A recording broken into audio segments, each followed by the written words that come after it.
Statesman. Translated by Jowett, 3rd ed. Persons of the Dialogue. Theodorus. The Eleatic Stranger. Socrates.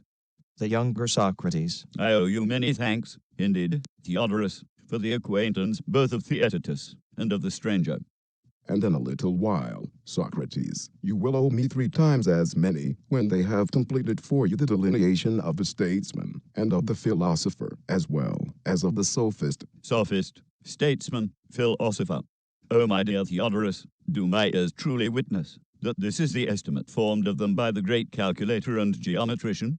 What do you mean, Socrates? I mean that you rate them all at the same value, whereas they are really separated by an interval which no geometrical ratio can express. By Ammon, the god of Cyrene, Socrates, that is a very fair hit, and shows that you have not forgotten your geometry. I will retaliate on you at some other time, but I must now ask the stranger, who will not, I hope, tire of his goodness to us, to proceed either with the statesman, or with the philosopher, whichever he prefers. That is my duty, Theodorus. Having begun I must go on, and not leave the work unfinished. But what shall be done with Theaetetus? In what respect? Shall we relieve him, and take his companion, the young Socrates, instead of him? What do you advise? Yes, give the other a turn, as you propose. The young always do better when they have intervals of rest. I think, stranger, that both of them may be said to be in some way related to me. For the one, as you affirm, has the cut of my ugly face, the other is called by my name, and we should always be on the lookout to recognize a kinsman by the style of his conversation. I myself was discoursing with Theaetetus yesterday, and I have just been listening to his answers. My namesake I have not yet examined, but I must. Another time will do for me. Today let him answer you. Very good. Young Socrates, do you hear what the elder Socrates is proposing? I do. And do you agree to his proposal? Certainly. As you do not object, still less can I. After the sophist, then, I think that the statesman naturally follows next in the order of inquiry. And pleased to say, whether he, too, should be ranked among those who have science. Yes. Then the sciences must be divided as before. I dare say. But yet the division will not be the same. How then? They will be divided at some other point. Yes. Where shall we discover the path of the statesman? We must find and separate off, and set our seal upon this, and we will set the mark of another class upon all diverging paths. Thus the soul will conceive of all kinds of knowledge under 2 classes. To find the path is your business, stranger, and not mine. Yes, Socrates, but the discovery, when once made, must be yours as well as mine. Very good. Well, and thou not arithmetic and certain other kindred darts, merely abstract knowledge, wholly separated from action? True. But in the art of carpentering and all other handicrafts, the knowledge of the workman is merged in his work. He not only knows, but he also makes things which previously did not exist. Certainly. Then let us divide sciences in general into those which are practical and those which are purely intellectual. Let us assume these 2 divisions of science, which is one whole. And are statesman, king, master, or householder, one and the same? Or is there a science or art answering to each of these names? Or rather, allow me to put the matter in another way. Let me hear. If anyone who is in a private station has the skill to advise one of the public physicians, must not he also be called a physician? Yes. And if anyone who is in a private station is able to advise the ruler of a country, may not he be said to have the knowledge which the ruler himself ought to have? True. But surely the science of a true king is royal science? Yes. And will not he who possesses this knowledge, whether he happens to be a ruler or a private man, when regarded only in reference to his art, be truly called royal? He certainly ought to be. And the householder and master are the same? Of course. Again, a large household may be compared to a small state. Will they differ at all, as far as government is concerned? They will not. Then, returning to the point which we were just now discussing, do we not clearly see that there is one science of all of them, and this science may be called either royal law, political, or economical? We will not quarrel with anyone about the name. Certainly not. This, too, is evident, that the king cannot do much with his hands, or with his whole body, towards the maintenance of his empire, compared with what he does by the intelligence and strength of his mind? Clearly not. Then, shall we say that the king has a greater affinity to knowledge than to manual arts and to practical life in general? Certainly he has. Then we may put all together as one and the same, statesmanship and the statesman, the kingly science and the king. Clearly. And now we shall only be proceeding in due order if we go on to divide the sphere of knowledge. Very good. Think whether you can find any joint or parting in knowledge. Tell me of what sort. Such as this. You may remember that we made an art of calculation. Yes. Which was, unmistakably, one of the arts of knowledge. Certainly. And to this art of calculation which discerns the differences of numbers shall we assign any other function except to pass judgment on their differences? How could we? You know that the master builder does not work himself, but is the ruler of workmen. Yes. He contributes knowledge, not manual labor. True. And may therefore be justly said to share in theoretical science. Quite true. But he ought not, like the calculator, to regard his functions as at an end when he has formed a judgment. He must assign to the individual workman their appropriate task until they have completed the work. True. And not all such sciences, no less than arithmetic and the like, subjects of pure knowledge, and is not the difference between the two classes, that the one sort has the power of judging only, and the other of ruling as well? That is evident. May we not very properly say, that of all knowledge, there are two divisions, one which rules, and the other which judges? I should think so. And when men have anything to do in common, that they should be of one mind is surely a desirable thing. Very true. Then while we are at unity among ourselves, we need not mind about the fancies of others. Certainly not. And now, in which of these divisions shall we place the king? Is he a judge and a kind of spectator? Or shall we assign to him the art of command, for he is a ruler? The latter, clearly. Then we must see whether there is any mark of division in the art of command too. I am inclined to think that there is a distinction similar to that of manufacturer and retail dealer, which parts off the king from the herald. How is this? Why, does not the retailer receive and sell over again the productions of others, which have been sold before? Certainly he does. And is not the herald under command, and does he not receive orders, and in his turn give them to others?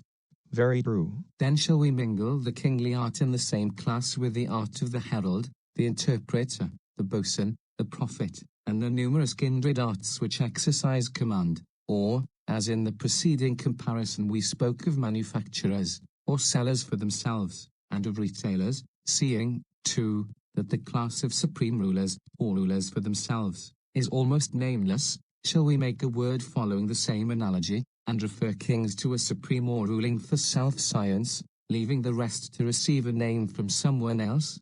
For we are seeking the ruler, and our inquiry is not concerned with him who is not a ruler. Very good. Thus a very fair distinction has been attained between the man who gives his own commands, and him who gives another's. And now let us see if the supreme power allows of any further division. By all means. I think that it does, and please to assist me in making the division. At what point? May not all rulers be supposed to command for the sake of producing something? Certainly. Nor is there any difficulty in dividing the things produced into two classes. How would you divide them? Of the whole class, some have life and some are without life. True. And by the help of this distinction we may make, if we please, a subdivision of the section of knowledge which commands. At what point? One part may be set over the production of lifeless, the other of living objects, and in this way the whole will be divided. Certainly. That division, then, is complete, and now we may leave one half, and take up the other, which may also be divided into two. Which of the two halves do you mean? Of course that which exercises command about animals. For, surely, the royal science is not like that of a master workman, a science presiding over lifeless objects. The king has a nobler function, which is the management and control of living beings. True. And the breeding and tending of living beings may be observed to be sometimes a tending of the individual, in other cases, a common care of creatures in flocks. True. But the statesman is not a tender of individuals, not like the driver or groom of a single ox or horse. He is rather to be compared with the keeper of a drove of horses or oxen. Yes, I see. Thanks to you. Shall we call this art of tending many animals together, the art of managing a herd, or the art of collective management? No matter, whichever suggests itself to us in the course of conversation. Very good, Socrates, and, if you continue to be not too particular about names, you will be all the richer in wisdom when you are an old man. And now, as you say, leaving the discussion of the name, can you see a way in which a person, by showing the art of herding to be of two kinds, may cause that which is now sought amongst twice the number of things, to be then sought amongst half that number? I will try. There appears to me to be one management of men, and another of beasts. You have certainly divided them in a most straightforward and manly style, but you have fallen into an error which hereafter I think that we had better avoid. What is the error? I think that we had better not cut off a single small portion which is not a species, from many larger portions. The part should be a species. To separate off at once the subject of investigation is a most excellent plan, if only the separation be rightly made, and you were under the impression that you were right, because you saw that you would come to man, and this led you to hasten the steps.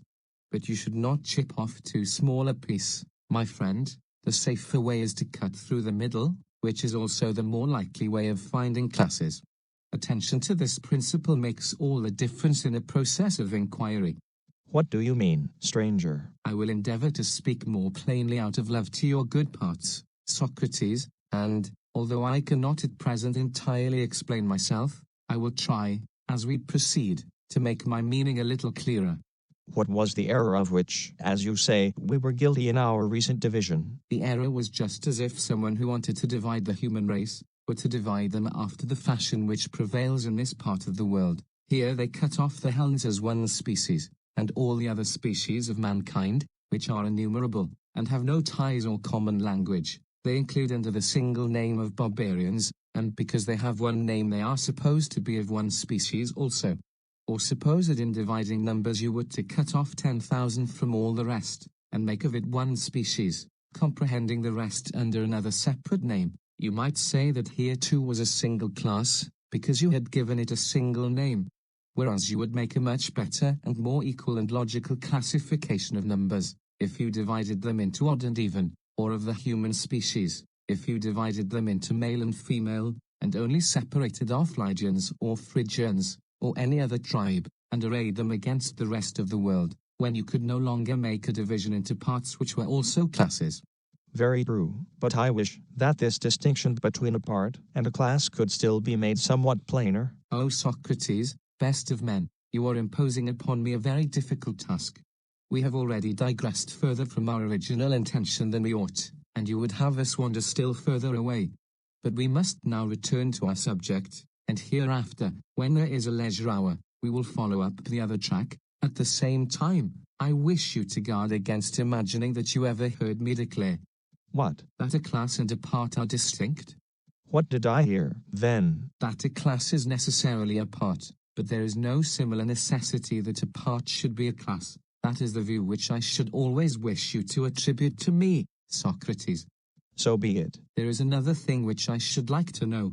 What is it? The point at which we digressed. For, if I am not mistaken, the exact place was at the question, where you would divide the management of herds. To this you appeared rather too ready to answer that there were two species of animals, man being one, and all brutes making up the other. True. I thought that in taking away a part, you imagined that the remainder formed a class, because you were able to call them by the common name of brutes. That again is true. Suppose now, O most courageous of dialecticians, that some wise and understanding creature, such as a crane is reputed to be, were, in imitation of you, to make a similar division, and set up cranes against all other animals to their own special glorification, at the same time jumbling together all the others, including man, under the appellation of brutes. Here would be the sort of error which we must try to avoid. How can we be safe? If we do not divide the whole class of animals, we shall be less likely to fall into that error. We had better not take the whole. Yes, the lay the source of error in our former division. How? You remember how that part of the art of knowledge which was concerned with command had to do with the rearing of living creatures, I mean, with animals in herds? Yes. In that case, there was already implied a division of all animals into tame and wild. Those whose nature can be tamed are called tame, and those which cannot be tamed are called wild. True. And the political science of which we are in search is and ever was concerned with tame animals, and is also confined to gregarious animals. Yes. But then we ought not to divide, as we did, taking the whole class at once. Neither let us be in too great haste to arrive quickly at the political science, for this mistake has already brought upon us the misfortune of which the proverb speaks. What misfortune? The misfortune of too much haste, which is too little speed. And all the better, stranger, we got what we deserved. Very well, let us then begin again, and endeavor to divide the collective rearing of animals, for probably the completion of the argument will best show what you are so anxious to know. Tell me, then. What? Have you ever heard, as you very likely may, for I do not suppose that you ever actually visited them, of the preserves of fishes in the Nile, and in the ponds of the Great King, or you may have seen similar preserves in wells at home? Yes, to be sure, I have seen them, and I have often heard the others described. And you may have heard also, and may have been assured by report, although you have not travelled in those regions, of nurseries of geese and cranes in the plains of Thessaly. Certainly. I asked you, because here is a new division of the management of herds, into the management of land and of water herds. There is. And do you agree that we ought to divide the collective rearing of herds into two corresponding parts, the one the rearing of water, and the other the rearing of land herds? Yes. There is surely no need to ask which of these two contains the royal art, for it is evident to everybody. Certainly. Anyone can divide the herds which feed on dry land. How would you divide them? I should distinguish between those which fly and those which walk. Most true. And where shall we look for the political animal? Might not an idiot, so to speak, know that he is a pedestrian? Certainly. The art of managing the walking animal has to be further divided, just as you might have an even number. Clearly. Let me note that here appear in view two ways to that part or class which the argument aims at reaching, the one a speedier way, which cuts off a small portion and leaves a large, the other agrees better with the principle which we were laying down, that as far as we can we should divide in the middle, but it is longer. We can take either of them, whichever we please. Cannot we have both ways? Together? What a thing to ask. But, if you take them in turn, you clearly may. Then I should like to have them in turn. There will be no difficulty, as we are near the end. If we had been at the beginning, or in the middle, I should have demurred to your request. But now, in accordance with your desire, let us begin with the longer way. While we are fresh, we shall get on better. And now attend to the division. Let me hear. The tame walking herding animals are distributed by nature into two classes. Upon what principle? The one grows horns, and the other is without horns. Clearly. Suppose that you divide the science which manages pedestrian animals into two corresponding parts, and define them, for if you try to invent names for them, you will find the intricacy too great. How must I speak of them, then? In this way, let the science of managing pedestrian animals be divided into two parts, and one part assigned to the horned herd, and the other to the herd that has no horns. All that you say has been abundantly proved, and may therefore be assumed. The king is clearly the shepherd of a polled herd, who have no horns.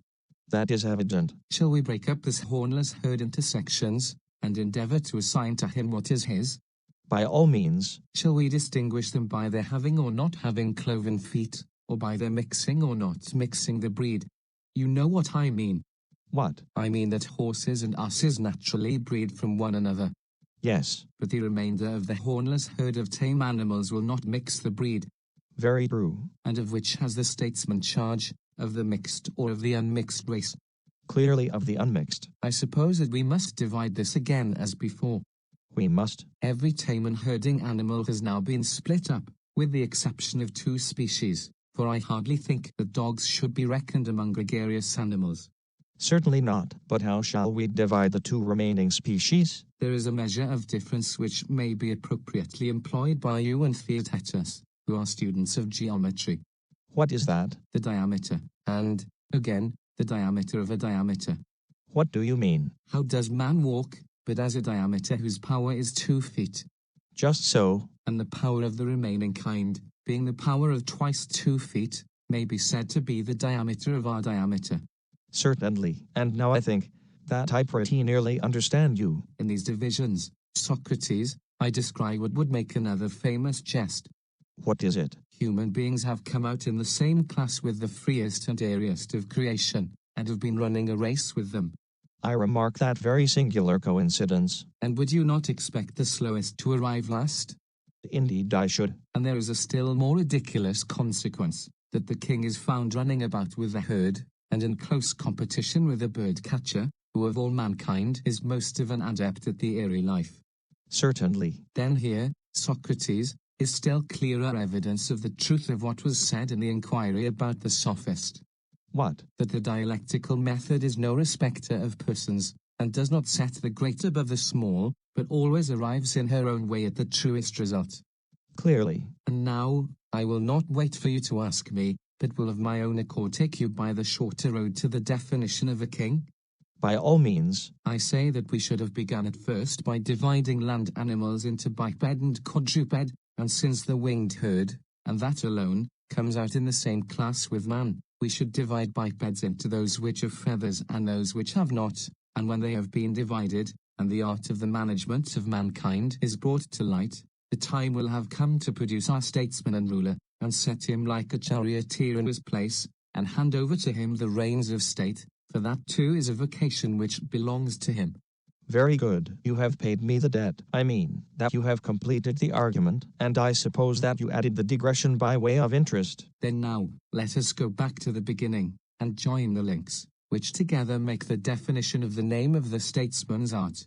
By all means. The science of pure knowledge had, as we said originally, a part which was the science of rule or command, and from this was derived another part, which was called command for self, on the analogy of selling for self. An important section of this was the management of living animals, and this again was further limited to the management of them in herds, and again in herds of pedestrian animals. The chief division of the latter was the art of managing pedestrian animals which are without horns. This again has a part which can only be comprehended under one term by joining together three names, shepherding purebred animals. The only further subdivision is the art of man-herding. This has to do with bipeds, and is what we were seeking after, and have now found, being at once the royal and political. To be sure. And do you think, Socrates, that we really have done as you say? What? Do you think, I mean, that we have really fulfilled our intention? There has been a sort of discussion, and yet the investigation seems to me not to be perfectly worked out. This is where the inquiry fails. I do not understand. I will try to make the thought, which is at this moment present in my mind, clearer to us both. Let me hear. There were many arts of shepherding, and one of them was the political, which had the charge of one particular herd. Yes. And this the argument defined to be the art of rearing, not horses or other brutes, but the art of rearing man collectively. True. Note, however, a difference which distinguishes the king from all other shepherds.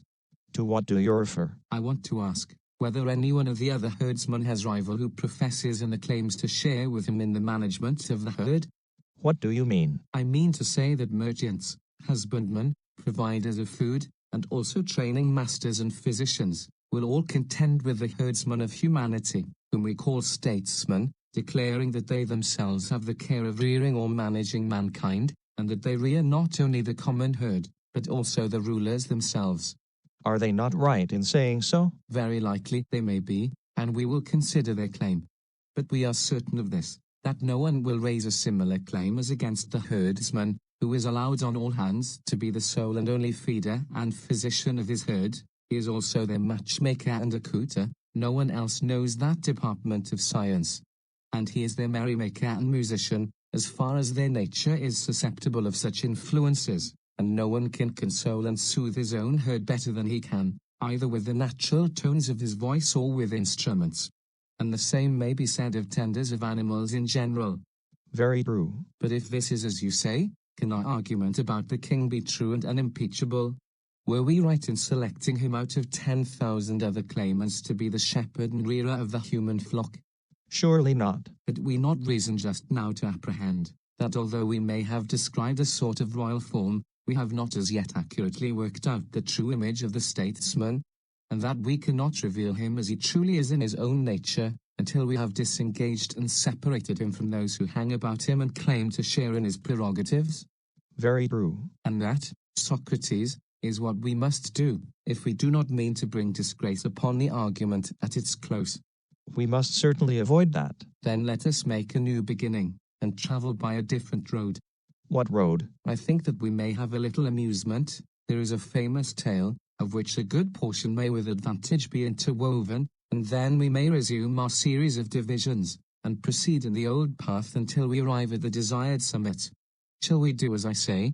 By all means. Listen, then, to a tale which a child would love to hear, and you are not too old for childish amusement. Let me hear. There did really happen, and will again happen, like many other events of which ancient tradition has preserved the record, the portent which is traditionally said to have occurred in the quarrel of Atreus and Theaetetus. You have heard, no doubt, and remember what they say happened at that time?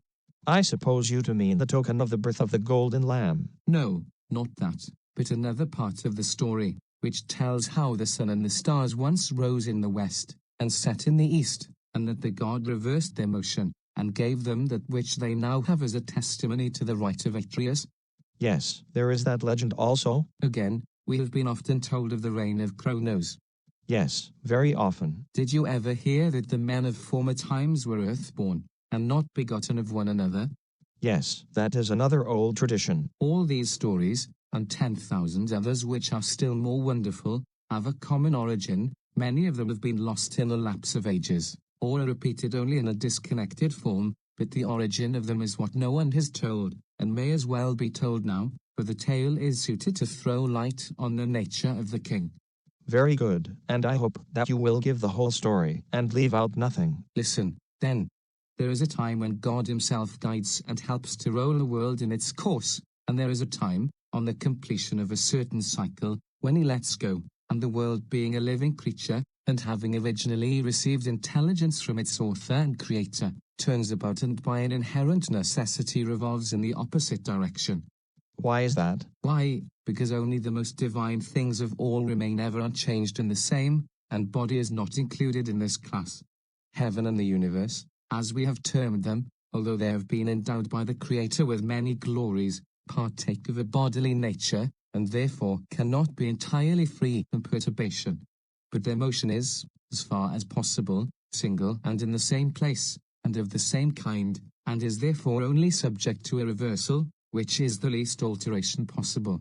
For the Lord of all moving things is alone able to move of himself, and to think that he moves them at one time in one direction and at another time in another is blasphemy. Hence we must not say that the world is either self-moved always, or all made to go round by God in two opposite courses, or that two gods, having opposite purposes, make it move round. But as I have already said, and this is the only remaining alternative, the world is guided at one time by an external power which is divine and receives fresh life and immortality from the renewing hand of the Creator, and again, when let go, moves spontaneously, being set free at such a time as to have, during infinite cycles of years, a reverse movement. This is due to its perfect balance, to its vast size, and to the fact that it turns on the smallest pivot. Your account of the world seems to be very reasonable indeed. Let us now reflect and try to gather from what has been said the nature of the phenomenon which we affirm to be the cause of all these wonders. It is this. What? The reversal which takes place from time to time of the motion of the universe. How is that the cause? Of all changes of the heavenly motions, we may consider this to be the greatest and most complete. I should imagine so. And it may be supposed to result in the greatest changes to the human beings who were the inhabitants of the world at the time. Such changes would naturally occur. And animals, as we know, survive with difficulty great and serious changes of many different kinds when they come upon them at once. Very true. Hence there necessarily occurs a great destruction of them, which extends also to the life of man. Few survivors of the race are left, and those who remain become the subjects of several novel and remarkable phenomena, and of one in particular, which takes place at the time when the transition is made to the cycle opposite to that in which we are now living. What is it? The life of all animals first came to a standstill, and the mortal nature ceased to be all colder, and was then reversed, and grew young and delicate. The white locks of the aged darkened again, and the cheeks of the bearded man became smooth, and recovered their former bloom. The bodies of youths in their prime grew softer and smaller, continually by day and night returning and becoming assimilated to the nature of a newly born child in mind as well as body. In the succeeding stage they wasted away and wholly disappeared. And the bodies of those who died by violence at that time quickly passed through the like changes, and in a few days were no more seen. Then how, stranger, were the animals created in those days, and in what way were they begotten of one another? It is evident, Socrates, that there was no such thing in the then order of nature as the procreation of animals from one another. The earthborn race, of which we hear in story, was the one which existed in those days. They rose again from the ground, and of this tradition, which is nowadays often unduly discredited, our ancestors, who were nearest in point of time to the end of the last period and came into being at the beginning of this, are to us the heralds. And mark how consistent the sequel of the tale is. After the return of age to youth, follows the return of the dead, who are lying in the earth, to life. Simultaneously with the reversal of the world, the wheel of their generation has been turned back, and they are put together and rise and live in the opposite order, unless God has carried any of them away to some other lot. According to this tradition, they of necessity sprang from the earth and have the name of earthborn, and so the above legend clings to them. Certainly that is quite consistent with what has proceeded, but tell me, was the life which you said existed in the reign of Kronos, in that cycle of the world, or in this? For the change in the course of the stars and the sun must have occurred in both. I see that you enter into my meaning. No, that blessed and spontaneous life does not belong to the present cycle of the world, but to the previous one, in which God superintended the whole revolution of the universe, and the several parts of the universe were distributed under the rule of certain inferior deities, as is the way in some places still. There were demigods, who were the shepherds of the various species and herds of animals, and each one was in all respects sufficient for those of whom he was the shepherd. Neither was there any violence, or devouring of one another, or war or quarrel among them, and I might tell of 10,000 other blessings, which belonged to that dispensation. The reason why the life of man was, as tradition says, spontaneous, is as follows. In those days God himself was their shepherd, and ruled over them, just as man, who was by comparison a divine being, still rules over the lower animals. Under him there were no forms of government or separate possession of women and children, for all men rose again from the earth, having no memory of the past. And although they had nothing of this sort, the earth gave them fruits in abundance, which grew on trees and shrubs unbidden, and were not planted by the hand of man. And they dwelt naked, and mostly in the open air, for the temperature of their seasons was mild, and they had no beds, but lay on soft couches of grass, which grew plentifully out of the earth. Such was the life of man in the days of Kronos. Socrates, the character of our present life, which is said to be under Zeus, you know from your own experience. Can you, and will you, determine which of them you deem the happier? Impossible. Then shall I determine for you as well as I can? By all means. Suppose that the nurslings of Kronos, having this boundless leisure, and the power of holding intercourse, not only with men, but with the brute creation, had used all these advantages with a view to philosophy, conversing with the brutes as well as with one another, and learning of every nature which was gifted with any special power, and was able to contribute some special experience to the store of wisdom, there would be no difficulty in deciding that they would be 1,000 times happier than the men of our own day. Or, again, if they had merely eaten and drunken till they were full, and told stories to one another and to the animals, such stories as are now attributed to them. In this case also, as I should imagine, the answer would be easy. But until some satisfactory witness can be found of the love of that age for knowledge and discussion, we had better let the matter drop, and give the reason why we have unearthed this tale, and then we shall be able to get on.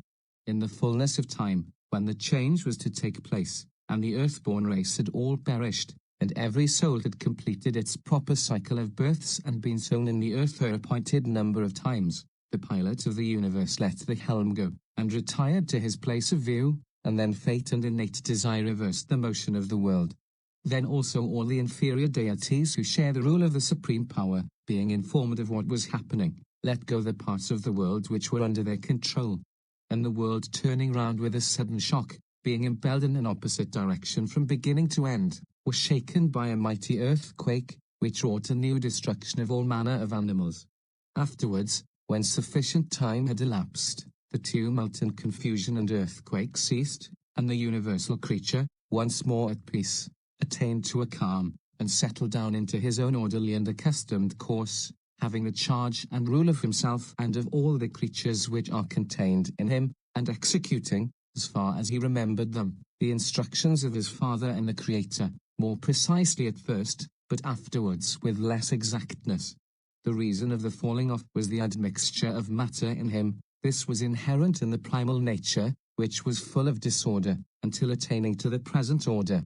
From God, the constructor, the world received all that is good in him, but from a previous state came elements of evil and unrighteousness, which, thence derived, first of all passed into the world, and were then transmitted to the animals. While the world was aided by the pilot in nurturing the animals, the evil was small, and great the good which he produced. But after the separation, when the world was let go, at first all proceeded well enough, but, as time went on, there was more and more forgetting, and the old discord again held sway and burst forth in full glory, and at last small was the good, and great was the admixture of evil, and there was a danger of universal ruin to the world, and to the things contained in him. Wherefore God, the orderer of all, in his tender care, seeing that the world was in great straits, and fearing that all might be dissolved in the storm and disappear in infinite chaos, again seated himself at the helm, and bringing back the elements which had fallen into dissolution and disorder to the motion which had prevailed under his dispensation, he set them in order and restored them, and made the world imperishable and immortal. And this is the whole tale, of which the first part will suffice to illustrate the nature of the king. For when the world turned towards the present cycle of generation, the age of man again stood still, and a change opposite to the previous one was the result. The small creatures which had almost disappeared grew in stature, and the newly born children of the earth became grey and died and sank into the earth again. All things changed, imitating and following the condition of the universe, and of necessity agreeing with that in their mode of conception and generation and nurture, and no animal was any longer allowed to come into being in the earth through the agency of other creative beings, but as the world was ordained to be the lord of his own progress, in like manner the parts were ordained to grow and generate and give nourishment, as far as they could, of themselves, impelled by a similar movement. And so we have arrived at the real end of this discourse, for although there might be much to tell of the lower animals, and of the condition out of which they changed and of the causes of the change, about men there is not much, and that little is more to the purpose. Deprived of the care of God, who had possessed and tended them, they were left helpless and defenseless, and were torn in pieces by the beasts, who were naturally fierce and had now grown wild. And in the first ages they were still without skill or resource, the food which once grew spontaneously had failed, and as yet they knew not how to procure it, because they had never felt the pressure of necessity. For all these reasons they were in a great strait, wherefore also the gifts spoken of in the old tradition were imparted to man by the gods, together with so much teaching and the education as was indispensable. Fire was given to them by Prometheus, the arts by Hephaestus and his fellow worker, Athene, seeds and plants by others. From these is derived all that has helped to frame human life, since the care of the gods, as I was saying, had now failed men, and they had to order their course of life for themselves, and were their own masters, just like the universal creature whom they imitate and follow, ever changing, as he changes, and ever living and growing, at one time in one manner, and at another time in another. Enough of the story, which may be of use in showing us how greatly we erred in the delineation of the king and the statesman in our previous discourse. What was this great error of which you speak? There were two, the first a lesser one, the other was an error on a much larger and grander scale. What do you mean? I mean to say that when we were asked about a king and statesman of the present cycle and generation, we told of a shepherd of a human flock who belonged to the other cycle, and of one who was a god when he ought to have been a man, and this was a great error. Again, we declared him to be the ruler of the entire state, without explaining how. This was not the whole truth, nor very intelligible, but still it was true, and therefore the second error was not so great as the first. Very good. Before we can expect to have a perfect description of the statesman, we must define the nature of his office. Certainly. And the myth was introduced in order to show, not only that all others are rivals of the true shepherd who is the object of our search, but in order that we might have a clearer view of him who is alone worthy to receive this appellation, because he alone of shepherds and herdsmen, according to the image which we have employed, has the care of human beings. Very true. And I cannot help thinking, Socrates, that the form of the divine shepherd is even higher than that of a king, whereas the statesmen who are now on earth seem to be much more like their subjects in character, and much more nearly to partake of their breeding and education. Certainly. Still they must be investigated all the same, to see whether, like the divine shepherd, they are above their subjects or on a level with them. Of course. To resume, do you remember that we spoke of a command for self-exercised over animals, not singly but collectively, which we called the art of rearing a herd? Yes, I remember. There, somewhere, lay our error, for we never included or mentioned the statesman, and we did not observe that he had no place in our nomenclature. How was that? All other herdsmen rear their herds, but this is not a suitable term to apply to the statesman. We should use a name which is common to them all. True, if there be such a name. Why, is not care of herds applicable to all?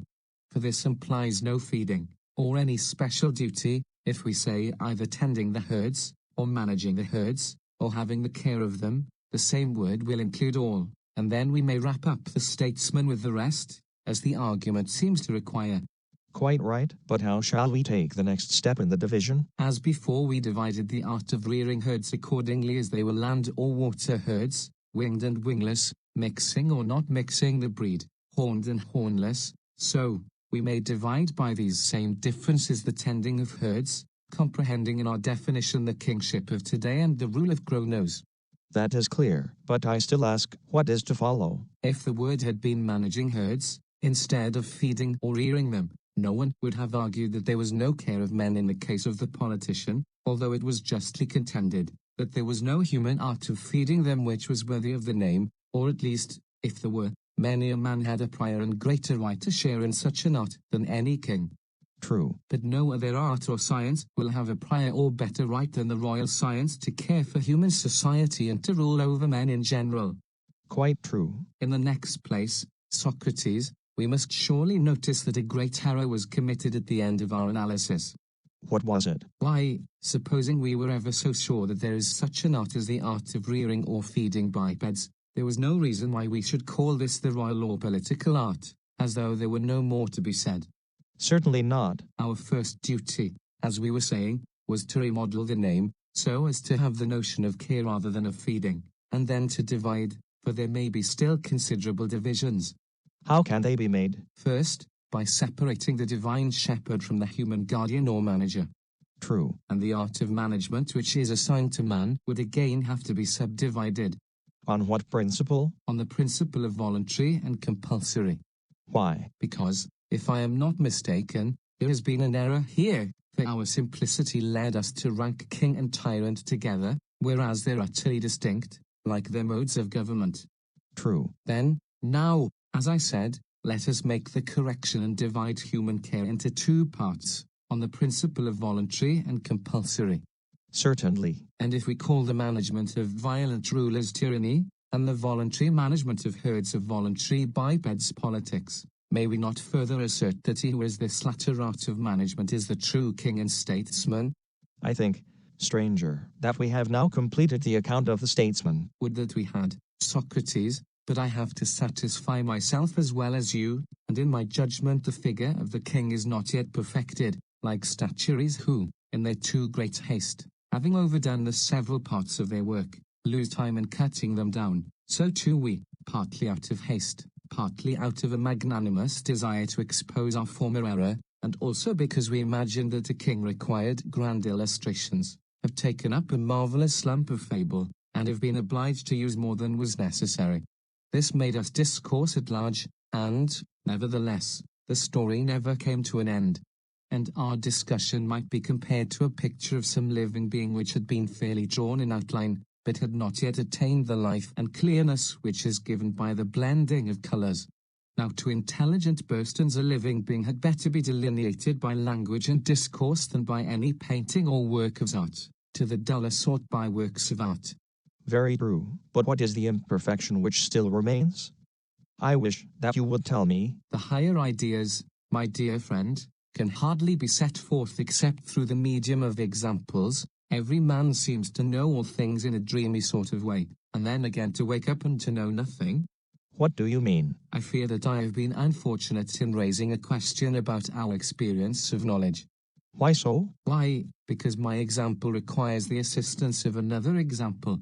Proceed, you need not fear that I shall tire. I will proceed, finding, as I do, such a ready listener in you, when children are beginning to know their letters.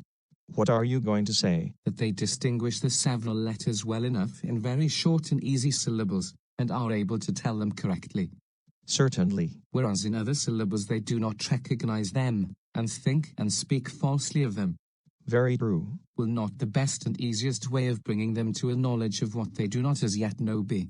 Be what? To refer them first of all to cases in which they judge correctly about the letters in question, and then to compare these with the cases in which they do not as yet know, and to show them that the letters are the same, and have the same character in both combinations, until all cases in which they are right have been placed side by side with all cases in which they are wrong. In this way they have examples, and are made to learn that each letter in every combination is always the same and not another, and is always called by the same name. Certainly. And not examples formed in this manner. We take a thing and compare it with another distinct instance of the same thing, of which we have a right conception, and out of the comparison there arises one true notion, which includes both of them. Exactly. Can we wonder, then, that the soul has the same uncertainty about the alphabet of things, and sometimes and in some cases is firmly fixed by the truth in each particular, and then, again, in other cases is altogether at sea, having somehow or other a correct notion of combinations, but when the elements are transferred into the long and difficult language, syllables, of facts, is again ignorant of them. There is nothing wonderful in that. Could anyone, my friend, who began with false opinion ever expect to arrive even at a small portion of truth and to attain wisdom? Hardly. Then you and I will not be far wrong in trying to see the nature of example in general in a small and particular instance. Afterwards, from lesser things we intend to pass to the royal class, which is the highest form of the same nature, and endeavor to discover by rules of art what the management of cities is, and then the dream will become a reality to us. Very true. Then, once more, let us resume the previous argument, and as there were innumerable rivals of the royal race who claimed to have the care of states, let us part them all off, and leave him alone, and, as I was saying, a model or example of this process is first to be framed. Exactly. What model is there which is small, and yet has any analogy with a political occupation? Suppose, Socrates, that if we have no other example at hand, we choose weaving, or, more precisely, weaving of wool. This will be quite enough, without taking the whole of weaving, to illustrate our meaning. Certainly. Why should we not apply to weaving the same processes of division and subdivision which we have already applied to other classes, going once more as rapidly as we can through all the steps until we come to that which is needed for our purpose? How do you mean? I shall reply by actually performing the process. Very good. All things which we make or acquire are either creative or preventive. Of the preventive class are antidotes, divine and human, and also defenses, and defenses are either military weapons or protections, and protections are veils, and also shields against heat and cold, and shields against heat and cold are shelters and coverings are blankets and garments are some of them in one piece, and others of them are made in several parts, and of these latter some are stitched, others are fastened and not stitched, and of the not stitched, some are made of the sinews of plants, and some of hair, and of these, again, some are cemented with water and earth, and others are fastened together by themselves. And these last defenses and coverings which are fastened together by themselves are called clothes, and the art which superintends them we may call, from the nature of the operation, the art of clothing, just as before the art of the statesman was derived from the state. And may we not say that the art of weaving, at least the largest portion of it which was concerned with the making of clothes, differs only in name from this art of clothing, in the same way that, in the previous case, the royal science differed from the political. Most true. In the next place, let us make the reflection that the art of weaving clothes, which an incompetent person might fancy to have been sufficiently described, has been separated off from several others which are of the same family, but not from the cooperative arts. And which are the kindred arts? I see that I have not taken you with me. So I think that we had better go backwards, starting from the end. We just now parted off from the weaving of clothes, the making of blankets, which differ from each other in that one is put under and the other is put around, and these are what I termed kindred arts. I understand. And we have subtracted the manufacture of all articles made of flax and cords, and all that we just now metaphorically termed the sinews of plants, and we have also separated off the process of felting and the putting together of materials by stitching and sewing, of which the most important part is the cobbler's art.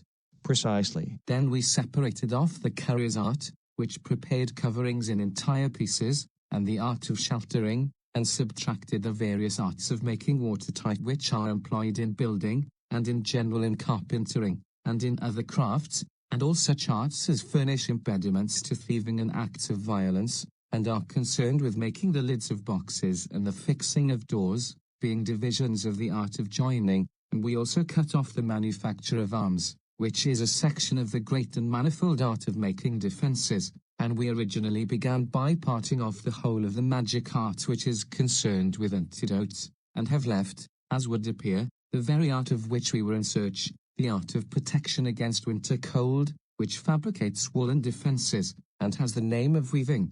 Very true. Yes, my boy, but that is not all, for the first process to which the material is subjected is the opposite of weaving. How so? Weaving is a sort of uniting. Yes. But the first process is a separation of the clotted and matted fibers. What do you mean? I mean the work of the carder's art, for we cannot say that carding is weaving, or that the carder is a weaver. Certainly not. Again, if a person were to say that the art of making the warp and the woof was the art of weaving, he would say what was paradoxical and false. To be sure. Shall we say that the whole art of the fuller or of the mender has nothing to do with the care and treatment of clothes, or are we to regard all these as arts of weaving? Certainly not. And yet surely all these arts will maintain that they are concerned with the treatment and production of clothes. They will dispute the exclusive prerogative of weaving, and though assigning a larger sphere to that, will still reserve a considerable field for themselves. Very true. Besides these, there are the arts which make tools and instruments of weaving, and which will claim at least to be cooperative causes in every work of the weaver. Most true. Well, then, suppose that we define weaving, or rather that part of it which has been selected by us, to be the greatest and noblest of arts which are concerned with woolen garments. Shall we be right? Is not the definition, although true, wanting in clearness and completeness? For do not all those other arts require to be first cleared away? True. Then the next thing will be to separate them, in order that the argument may proceed in a regular manner. By all means. Let us consider, in the first place, that there are two kinds of arts entering into everything which we do. What are they? The one kind is the conditional or cooperative, the other the principal cause. What do you mean? The arts which do not manufacture the actual thing, but which furnish the necessary tools for the manufacture, without which the several arts could not fulfill their appointed work, are cooperative, but those which make the things themselves are causal. A very reasonable distinction. Thus the arts which make spindles, combs, and other instruments of the production of clothes, may be called cooperative, and those which treat and fabricate the things themselves, causal. Very true. The arts of washing and mending, and the other preparatory arts which belong to the causal class, and form a division of the great art of adornment, may be all comprehended under what we call the fuller's art. Very good. Carding and spinning threads and all the parts of the process which are concerned with the actual manufacture of a woolen garment form a single art, which is one of those universally acknowledged, the art of working in wool. To be sure. Of working in wool, again, there are two divisions, and both these are parts of two arts at once. How is that? Carding and one half of the use of the comb, and the other processes of wool working which separate the composite, may be classed together as belonging both to the art of wool working, and also to one of the two great arts which are of universal application, the art of composition and the art of division. Yes. To the latter belong carding and the other processes of which I was just now speaking, the art of discernment or division in wool and yarn, which is effected in one manner with the comb and in another with the hands, is variously described under all the names which I just now mentioned. Very true. Again, let us take some process of wool working which is also a portion of the art of composition, and, dismissing the elements of division which we found there, make two halves, one on the principle of composition, and the other on the principle of division. Let that be done. And once more, Socrates, we must divide the part which belongs at once both to wool working and composition, if we are ever to discover satisfactorily the aforesaid art of weaving. We must. Yes, certainly, and let us call one part of the art of twisting threads, the other the art of combining them. Do I understand you, in speaking of twisting, to be referring to manufacture of the warp? Yes, and of the woof too. How, if not by twisting, is the woof made? There is no other way. Then suppose that you define the warp and the woof, for I think that the definition will be of use to you. How shall I define them? As thus, a piece of carded wool which is drawn out lengthwise and breadthwise is said to be pulled out. Yes. And the wool thus prepared, when twisted by the spindle, and made into a firm thread, is called the warp, and the art which regulates these operations the art of spinning the warp. True. And the threads which are more loosely spun, having a softness proportioned to the intertexture of the warp and to the degree of force used in dressing the cloth, the threads which are thus spun are called the woof, and the art which is set over them may be called the art of spinning the woof. Very true. And, now, there can be no mistake about the nature of the part of weaving which we have undertaken to define. For when that part of the art of composition which is employed in the working of wool forms a web by the regular intertexture of warp and woof, the entire woven substance is called by us a woolen garment, and the art which presides over this is the art of weaving. Very true. But why did we not say at once that weaving is the art of entwining warp and woof, instead of making a long and useless circuit? I thought, stranger, that there was nothing useless in what was said. Very likely, but you may not always think so, my sweet friend, and in case any feeling of dissatisfaction should hereafter arise in your mind, as it very well may, let me lay down a principle which will apply to arguments in general. Proceed. Let us begin by considering the whole nature of excess and defect, and then we shall have a rational ground on which we may praise or blame too much length or too much shortness in discussions of this kind. Let us do so. The points on which I think that we ought to dwell are the following. What? Length and shortness, excess and defect. With all of these the art of measurement is conversant. Yes. And the art of measurement has to be divided into two parts, with a view to our present purpose. Where would you make the division? As thus, I would make two parts, one having regard to the relativity of greatness and smallness to each other, and there is another, without which the existence of production would be impossible. What do you mean? Do you not think that it is only natural for the greater to be called greater with reference to the less alone, and the less with reference to the greater alone?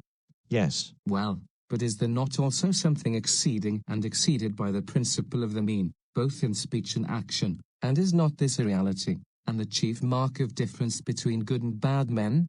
Plainly. Then we must suppose that the great and small existent are discerned in both these ways, and not, as we were saying before, only relatively to one another, but there must also be another comparison of them with the mean or ideal standard. Would you like to hear the reason why? Certainly. If we assume the greater to exist only in relation to the less, there will never be any comparison of either with the mean.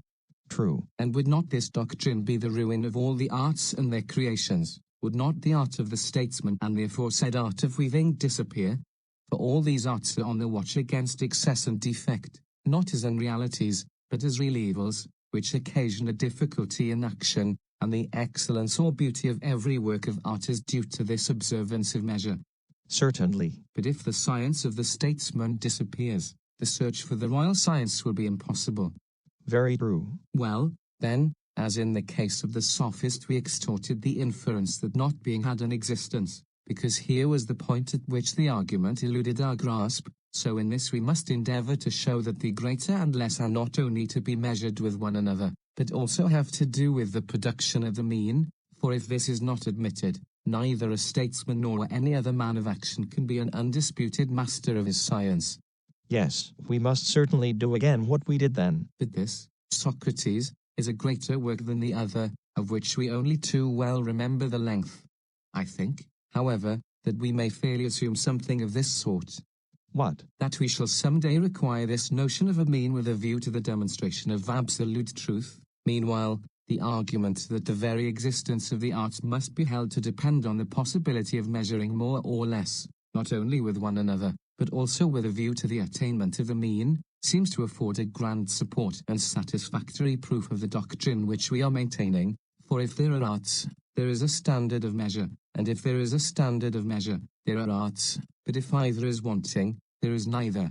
True. And what is the next step? The next step clearly is to divide the art of measurement into two parts, as we have said already, and to place in the one part all the arts which measure number, length, depth, breadth, swiftness with their opposites, and to have another part in which they are measured with the mean, and the fit, and the opportune, and the due, and with all those words, in short, which denote a mean or standard removed from the extremes. Here are two vast divisions, embracing two very different spheres. There are many accomplished men, Socrates, who say, believing themselves to speak wisely, that the art of measurement is universal, and is to do with all things. And this means what we are now saying, for all things which come within the province of art do certainly in some sense partake of measure. But these persons, because they are not accustomed to distinguish classes according to real forms, jumble together two widely different things, relation to one another, and to a standard, under the idea that they are the same, and also fall into the converse error of dividing other things not according to their real parts.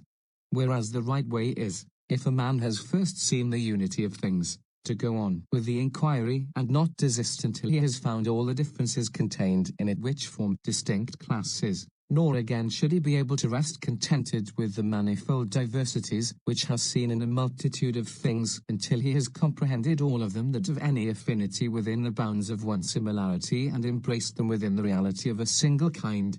But we have said enough on this head, and also of excess and defect. We have only to bear in mind that two divisions of the art of measurement have been discovered which are concerned with them, and not forget what they are. We will not forget. And now that this discussion is completed, let us go on to consider another question, which concerns not this argument only but the conduct of such arguments in general. What is this new question? Take the case of a child who is engaged in learning his letters. When he is asked what letters make up a word, should we say that the question is intended to improve his grammatical knowledge of that particular word, or of all words? Clearly, in order that he may have a better knowledge of all words. And is our inquiry about the statesman intended only to improve our knowledge of politics, or our power of reasoning generally? Clearly, as in the former example, the purpose is general. Still less would any rational man seek to analyze the notion of weaving for its own sake. But people seem to forget that some things have sensible images, which are readily known, and can be easily pointed out when anyone desires to answer an inquirer without any trouble or argument. Whereas the greatest and highest truths have no outward image of themselves visible to man, which he who wishes to satisfy the soul of the inquirer can adapt to the eye of sense, and therefore we ought to train ourselves to give and accept a rational account of them, for immaterial things, which are the noblest and greatest, are shown only in thought and idea, and in no other way, and all that we are now saying is said for the sake of them. Moreover, there is always less difficulty in fixing the mind on small matters than on great. Very good. Let us call to mind the bearing of all this. What is it? I wanted to get rid of any impression of tediousness which we may have experienced in the discussion about weaving, and the reversal of the universe, and in the discussion concerning the Sophist and the being of not being. I know that they were felt to be too long, and I reproached myself with this, fearing that they might be not only tedious but irrelevant. And all that I have now said is only designed to prevent the occurrence of any such disagreeables for the future. Very good. Will you proceed? Then I would like to observe that you and I, remembering what has been said, should praise or blame the length or shortness of discussions, not by comparing them with one another, but with what is fitting, having regard to the art of measurement, which, as we said, was to be borne in mind.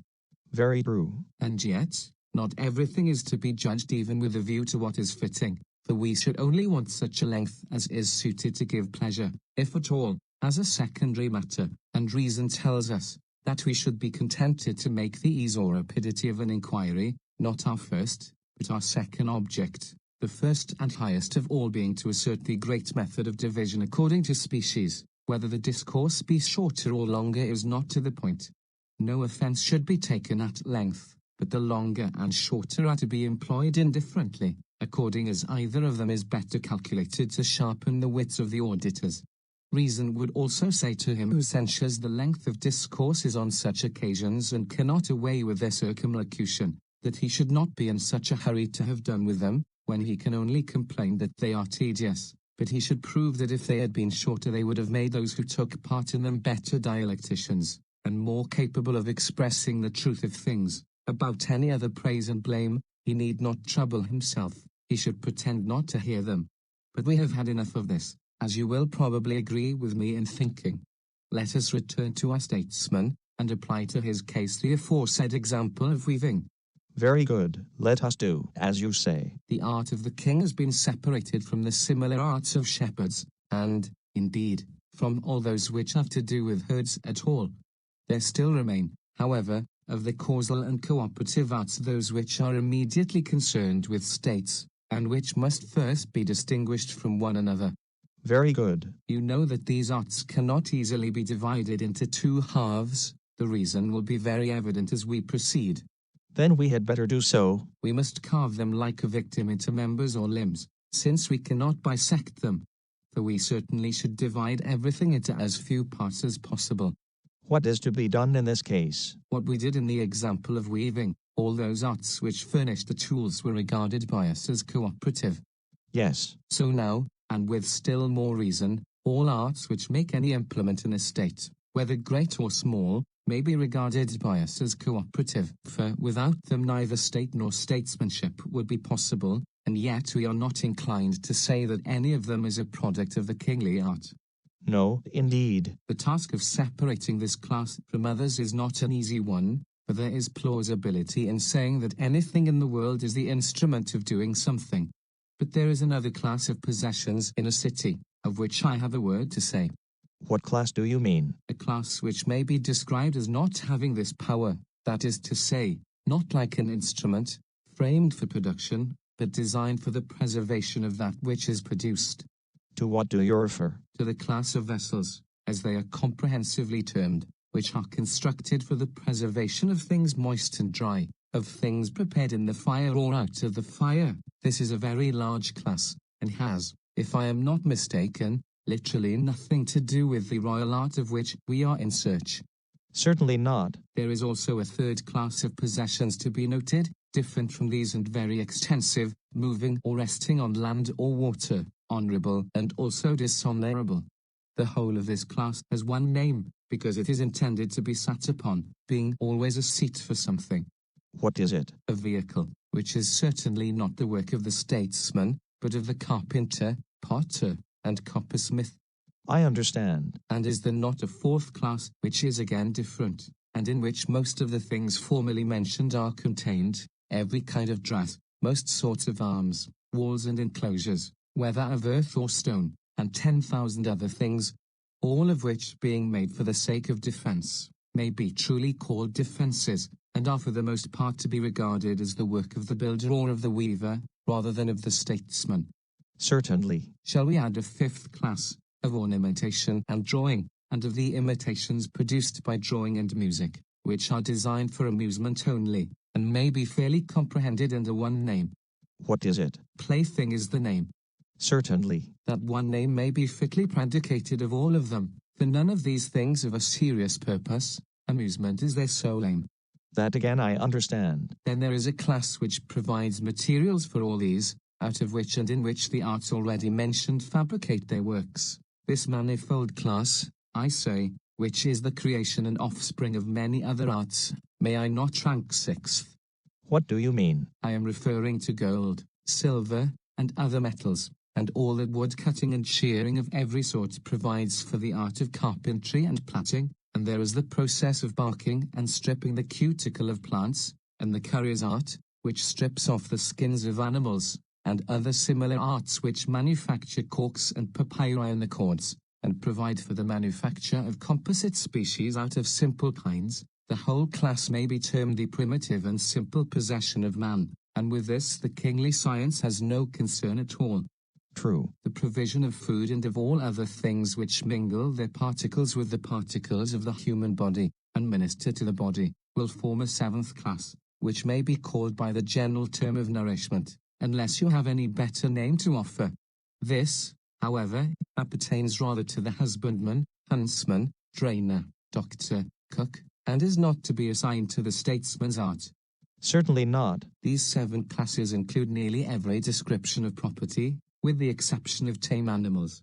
Consider, there was the original material, which ought to have been placed first. Next come instruments, vessels, vehicles, defenses, playthings, nourishment, small things, which may be included under one of these, as for example, coins, seals and stamps, are omitted, for they have not in them the character of any larger kind which includes them, but some of them may, with a little forcing, be placed among ornaments, and others may be made to harmonize with the class of implements. The art of herding, which has been already divided into parts, will include all property and tame animals, except slaves. Very true. The class of slaves and ministers only remains, and I suspect that in this the real aspirants for the throne, who are the rivals of the king in the formation of the political web, will be discovered, just as spinners, carders, and the rest of them, were the rivals of the weaver. All the others, who were termed cooperators, have been got rid of among the occupations already mentioned, and separated from the royal and political science. I agree. Let us go a little nearer, in order that we may be more certain of the complexion of this remaining class. Let us do so. We shall find from our present point of view that the greatest servants are in a case and condition which is the reverse of what we anticipated. Who are they? Those who have been purchased, and have so become possessions. These are unmistakably slaves, and certainly do not claim royal science. Certainly not. Again, freemen who of their own accord become the servants of the other classes in a state, and who exchange and equalize the products of husbandry and the other arts, some sitting in the marketplace, others going from city to city by land or sea, and giving money in exchange for money or for other productions. The money changer, the merchant, the ship owner, the retailer, will not put in any claim to statecraft or politics. No, unless, indeed, to the politics of commerce. But surely men whom we see acting as hirelings and serfs, and too happy to turn their hand to anything, will not profess to share in royal science? Certainly not. But what would you say of some other serviceable officials? Who are they, and what services do they perform? There are heralds, and scribes perfected by practice, and divers others who have great skill in various sorts of business connected with the government of states. What shall we call them? They are the officials and servants of the rulers, as you just now called them, but not themselves rulers. There may be something strange in any servant pretending to be a ruler, and yet I do not think that I could have been dreaming when I imagined that the principal claimants to political science would be found somewhere in this neighborhood. Very true. Well, let us draw nearer, and try the claims of some who have not yet been tested. In the first place, there are diviners, who have a portion of servile or ministerial science, and are thought to be the interpreters of the gods to men. True. There is also the priestly class, who, as the law declares, know how to give the gods gifts from men in the form of sacrifices which are acceptable to them, and to ask on our behalf blessings in return from them. Now both these are branches of the servile or ministerial art. Yes, clearly. And here I think that we seem to be getting on the right track, for the priest and the diviner are swollen with pride and prerogative, and they create an awful impression of themselves by the magnitude of their enterprises. In Egypt, the king himself is not allowed to reign, unless he have priestly powers, and if he should be of another class and has thrust himself in, he must get enrolled in the priesthood. In many parts of Hellas, the duty of offering the most solemn propitiatory sacrifices is assigned to the highest magistracies, and here, at Athens, The most solemn and national of the ancient sacrifices are supposed to be celebrated by him who has been chosen by lot to be the king Archon. Precisely. But who are these other kings and priests selected by a lot who now come into view, followed by their retainers and a vast throng, as the former class disappears and the scene changes? Whom can you mean? They are a strange crew. Why strange? A minute ago I thought that they were animals of every tribe, for many of them are like lions and centaurs, and many more like satyrs and such weak and shifty creatures, protean shapes quickly changing into one another's forms and natures. And now, Socrates, I begin to see who they are. Who are they? You seem to be gazing on some strange vision. Yes, everyone looks strange when you do not know him, and just now I myself fell into this mistake. At first sight, coming suddenly upon him, I did not recognize the politician and his droop. Who is he? The chief of sophists and most accomplished of wizards, who must at any cost be separated from the true king or statesman, if we are ever to see daylight in the present inquiry. That is a hope not lightly to be renounced. Never, if I can help it. And, first, let me ask you a question. What? Is not monarchy a recognized form of government? Yes. And, after monarchy, next in order comes the government of the few? Of course. Is not the third form of government the rule of the multitude, which is called by the name of democracy? Certainly. And do not these three expand in a manner into five, producing out of themselves two other names?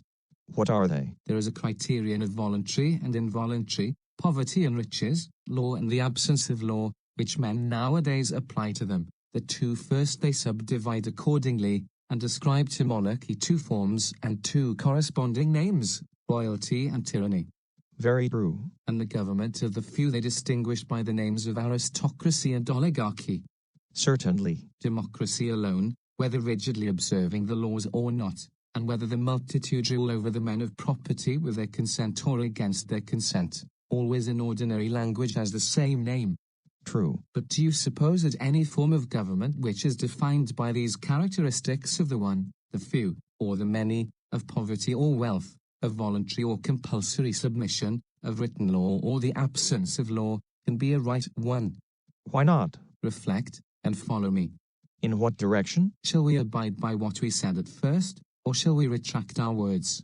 To what do you refer? If I am not mistaken, we said that royal power was a science. Yes. And a science of a peculiar kind, which was selected out of the rest as having a character which is at once judicial and authoritative. Yes. And there was one kind of authority over lifeless things and another over living animals. And so we proceeded in the division step by step up to this point, not losing the idea of science, but unable as yet to determine the nature of the particular science. True. Hence we are led to observe that the distinguishing principle of the state cannot be the few or many, the voluntary or involuntary, poverty or riches, but some notion of science must enter into it, if we are to be consistent with what has preceded.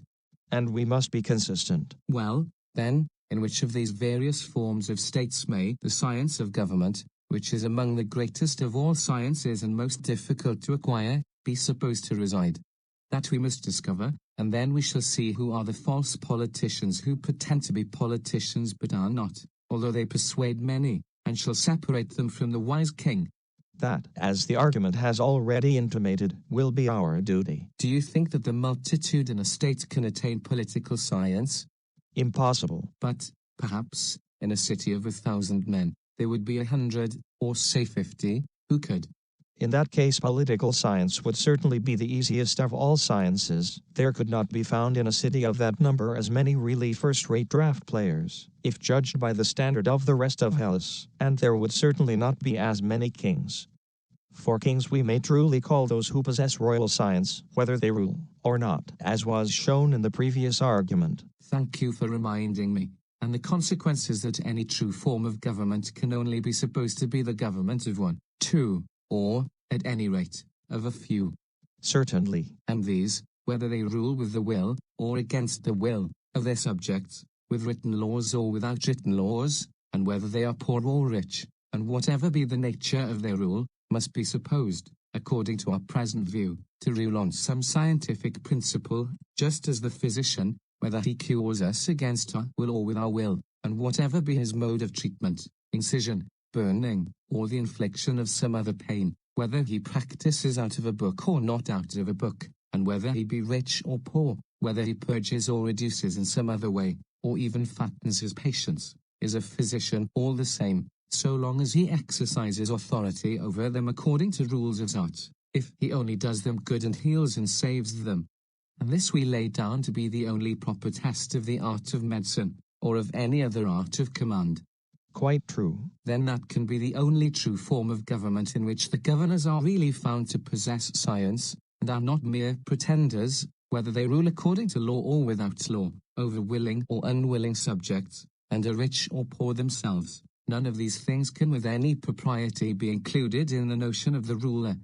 True. And whether with a view to the public good they purge the state by killing some, or exiling some, whether they reduce the size of the body corporate by sending out from the hive swarms of citizens, or, by introducing persons from without, increase it, while they act according to the rules of wisdom and justice, and use their power with a view to the general security and improvement, the city over which they rule, and which has these characteristics, may be described as the only true state.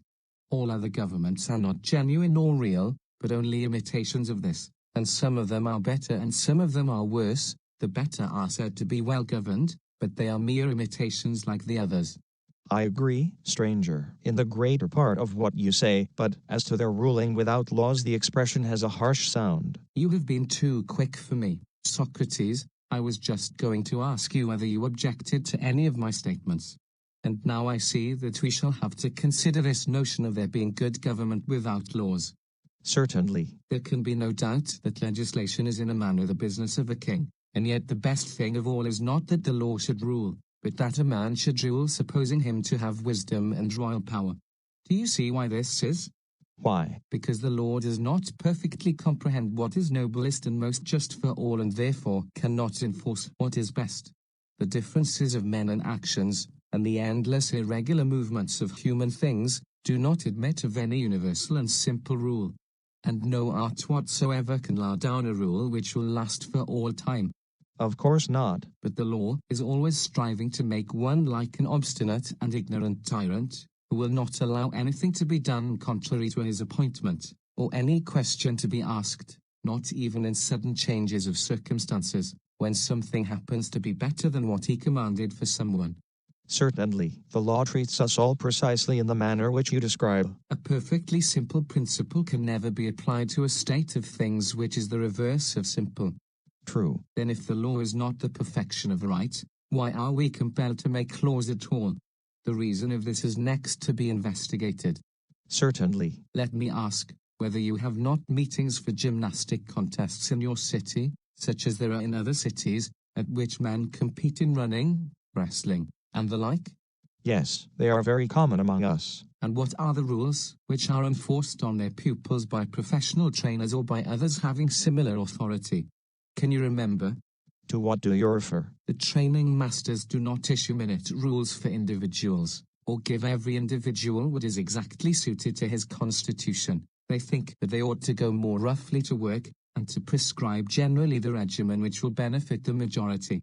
Very true. And therefore they assign equal amounts of exercise to them all. They send them forth together, and let them rest together from their running, wrestling, or whatever the form of bodily exercise may be.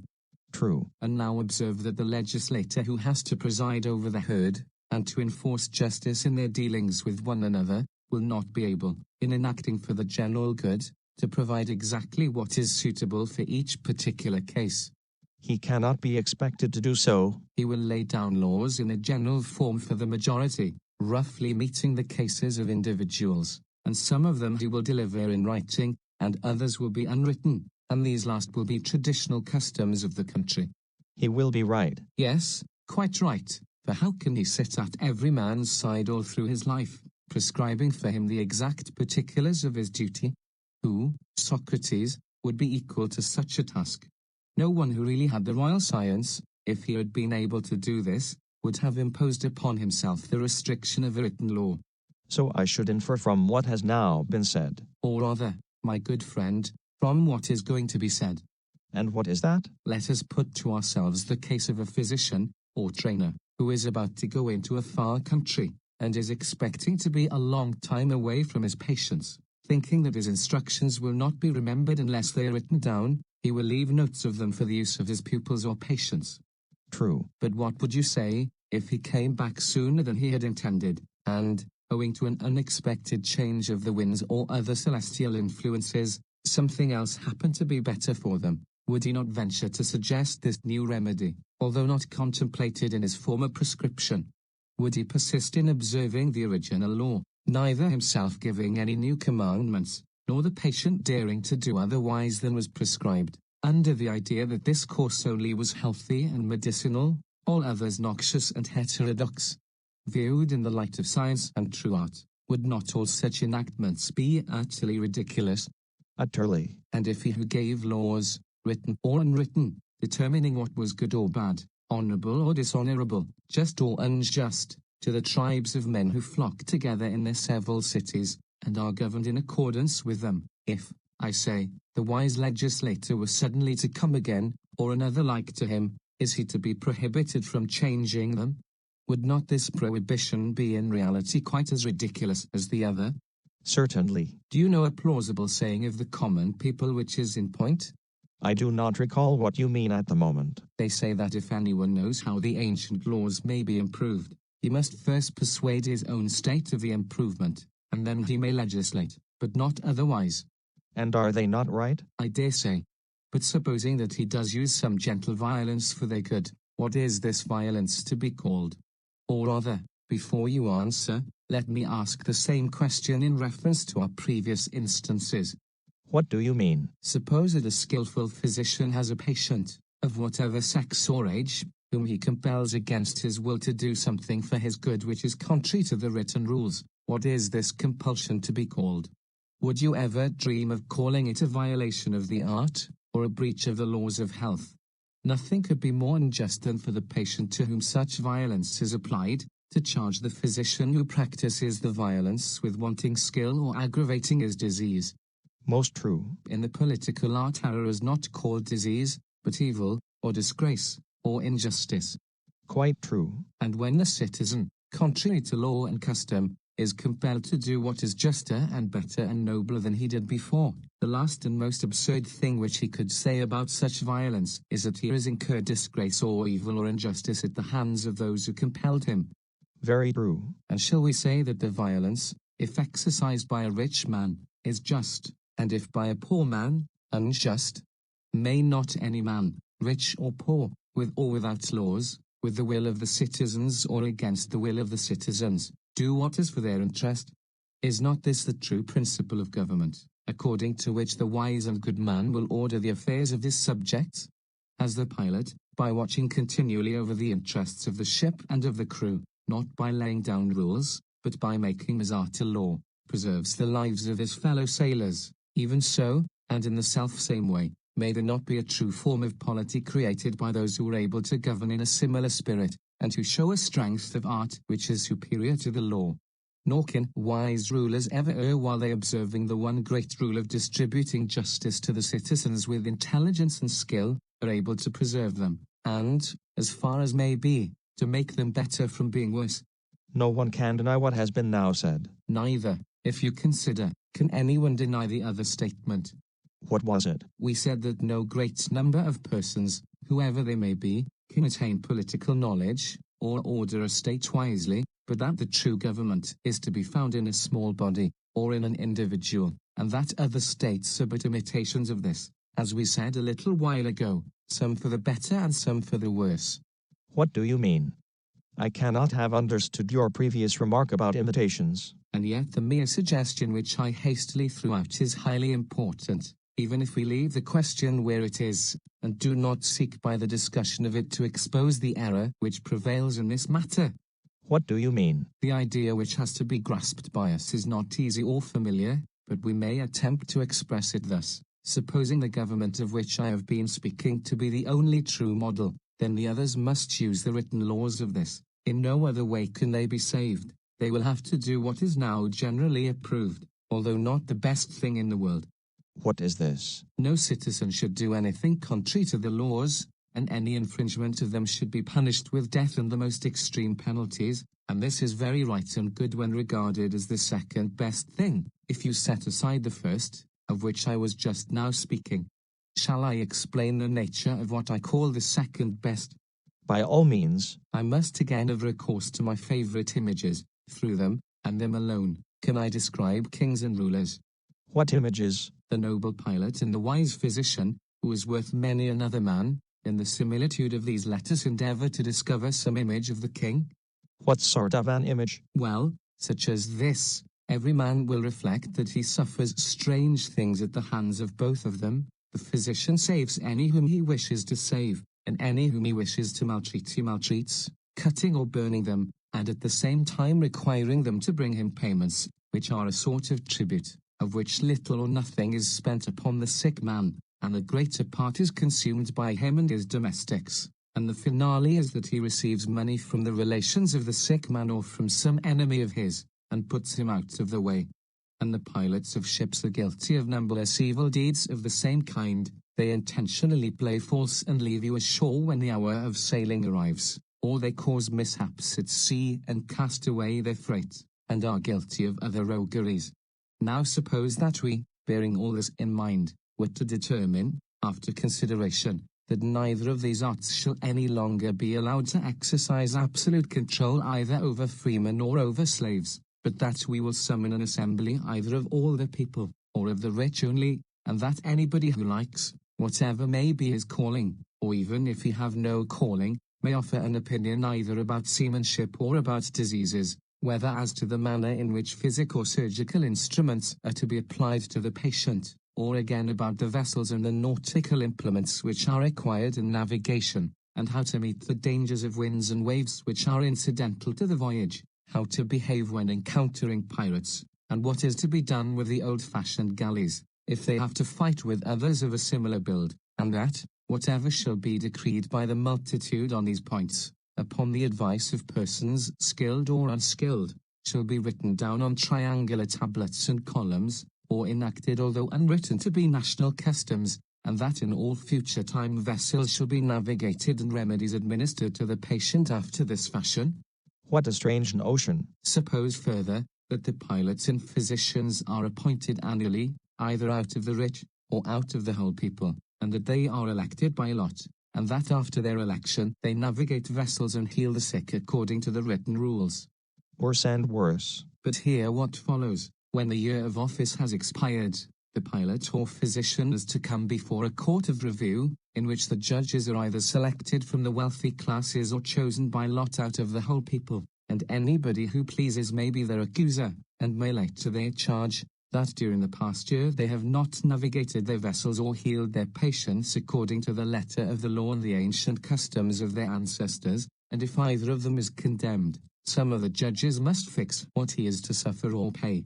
He who is willing to take a command under such conditions deserves to suffer any penalty. Yet once more, we shall have to enact that if anyone is detected inquiring into piloting and navigation, or into health and the true nature of medicine, or about the winds, or other conditions of the atmosphere, contrary to the written rules, and has any ingenious notions about such matters, he is not to be called a pilot or physician, but a cloudy prating sophist. Further, on the ground that he is a corrupt to the young, who would persuade them to follow the art of medicine or piloting in an unlawful manner, and to exercise an arbitrary rule over their patients or ships, anyone who is qualified by law may inform against him, and indict him in some court, and then if he is found to be persuading any, whether young or old, to act contrary to the written law, he is to be punished with the utmost rigor, for no one should presume to be wiser than the laws. And as touching healing and health and piloting and navigation, the nature of them is known to all,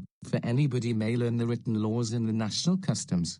If such were the mode of procedure, Socrates, about these sciences and about generalship, in any branch of hunting, or about painting or imitation in general, or carpentry, or any sort of handicraft, or husbandry, or planting, or if we were to see an art of rearing horses, or tending herds, or divination, or any ministerial service, or draught playing, or any science conversant with number, whether simple or square or cube, or comprising motion, I say, if all these things were done in this way according to written regulations, and not according to art, what would be the result? All the arts would utterly perish, and could never be recovered. The cause and worry would be unlawful. And human life, which is bad enough already, would then become utterly unendurable. But what, if while compelling all these operations to be regulated by written law, we were to appoint as the guardian of the laws someone elected by a show of hands, or by lot, and he caring nothing about the laws, were to act contrary to them from motives of interest or favor, and without knowledge, would not this be a still worse evil than the former? Very true. To go against the laws, which are based upon long experience, and the wisdom of counselors who have graciously recommended them and persuaded the multitude to pass them, would be a far greater and more ruinous error than any adherence to written law. Certainly. Therefore, as there is a danger of this, the next best thing in legislating is not to allow either the individual or the multitude to break the law in any respect whatever. True. The laws would be copies of the true particulars of action as far as they admit of being written down from the lips of those who have knowledge. Certainly they would. And, as we were saying, he who has knowledge and is a true statesman, will do many things within his own sphere of action by his art without regard to the laws, when he is of opinion that something other than that which he has written down and enjoined to be observed during his absence would be better. Yes, we said so. And any individual or any number of men, having fixed laws, enacting contrary to them with a view to something better, would only be acting, as far as they're able, like the true statesman. Certainly. If they had no knowledge of what they were doing, they would imitate the truth, and they would always imitate ill. But if they had knowledge, the imitation would be the perfect truth, and an imitation no longer. Quite true. And the principle that no great number of men are able to acquire a knowledge of any art has been already admitted by us.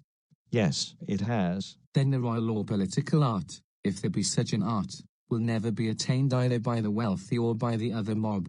Impossible. Then the nearest approach which these lower forms of government can never make to the true government of the one scientific ruler, is to do nothing contrary to their own written laws and national customs. Very good. When the rich imitate the true form, such a government is called aristocracy, and when they are regardless of the laws, oligarchy. True. Or again, when an individual rules according to law in imitation of him who knows, we call him a king, and if he rules according to law, we give him the same name, whether he rules with opinion or with knowledge. To be sure. And when an individual truly possessing knowledge rules, his name will surely be the same, he will be called a king, and thus the 5 names of governments, as they are now reckoned, become one. That is true. And when an individual ruler governs neither by law nor by custom, but following in the steps of the true man of science pretends that he can only act for the best by violating the laws, while in reality appetite and ignorance are the motives of the imitation, may not such an one be called a tyrant? Certainly. And this we believe to be the origin of the tyrant and the king, of oligarchies, and aristocracies, and democracies, because men are offended at the one monarch, and can never be made to believe that anyone can be worthy of such authority, or is able and willing in the spirit of virtue and knowledge to act justly and holily to all. They fancy that he will be a despot who will wrong and harm and slay whom he pleases of us, for if there could be such a despot as we describe, they would acknowledge that we ought to be too glad to have him, and that he alone would be the happy ruler of a true and perfect state. To be sure. But then, as a state is not like a beehive, and has no natural head who is at once recognized to be the superior both in body and in mind, mankind are obliged to meet and make laws, and endeavor to approach as nearly as they can to the true form of government. True. And when the foundation of politics is in the letter only and in custom, and knowledge is divorced from action, can we wonder, Socrates, at the miseries which there are, and always will be, in states? Any other art, built on such a foundation and thus conducted, would ruin all that it touched. Ought we not rather to wonder at the natural strength of the political bond?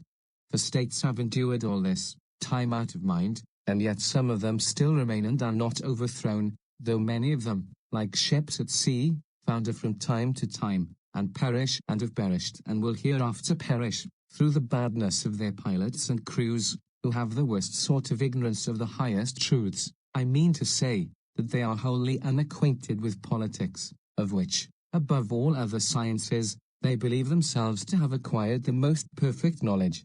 Very true. Then the question arises, which of these untrue forms of government is the least oppressive to their subjects, though they are all oppressive, and which is the worst of them? Here is a consideration which is beside our present purpose, and yet having regard to the whole it seems to influence all our actions. We must examine it. Yes, we must. You may say that of the three forms, the same is at once the hardest and the easiest. What do you mean? I am speaking of the three forms of government, which I mentioned at the beginning of this discussion: monarchy, the rule of the few, and the rule of the many. True. If we divide each of these we shall have 6, from which the true one may be distinguished as a 7th. How would you make the division? Monarchy divides into royalty and tyranny, the rule of the few into aristocracy, which has an auspicious name, and oligarchy, and democracy, or the rule of the many, which before was one, must now be divided. On what principle of division? On the same principle as before, although the name is now discovered to have a twofold meaning. For the distinction of ruling with law or without law applies to this as well as to the rest. Yes. The division made no difference when we were looking for the perfect state, as we showed before.